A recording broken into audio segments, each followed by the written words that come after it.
It's Keith and Sony. I'm here to show you how to use the child support calculator that I've developed. You're going to first start by clicking on the file, and the first time you open it, it's going to take just a moment or two. You'll see Excel open, and first you'll see all the headers on top, and then after just a moment, those headers will disappear as well as any other extraneous information. Here's the basics on this calculator. Up top, you can click here to open a link directly to the child support guidelines on nccourts.org. At the top, you'll also see the print button, and when you print, you'll notice it only prints the guideline. It doesn't print the extraneous information here on the right. You can also clear the form if you like, and it resets all the calculations. You won't be able to click on the actual worksheet itself, and the way you enter information is by entering it in the green boxes. Once you enter it in the green boxes, you'll see it automatically fills in the guidelines, or the child support worksheet. So you're going to start by picking who's the custodial parent. You're going to enter the number of children. You can fill in the names as you like, and again, you'll see plaintiff and defendant filled in as you enter that information. Once you start entering income, the calculator will immediately start putting the numbers in. In this case, it also tells you whether it's a self-support reserve case or whether the guidelines are exceeded based on the income that's entered.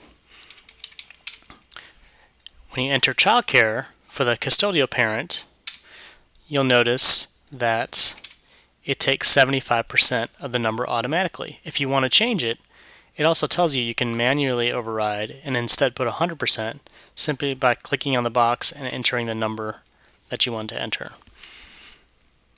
If you put in childcare for the non-custodial parent, however, it does take 100%, and again, you can change that number if you need to, based on the circumstances.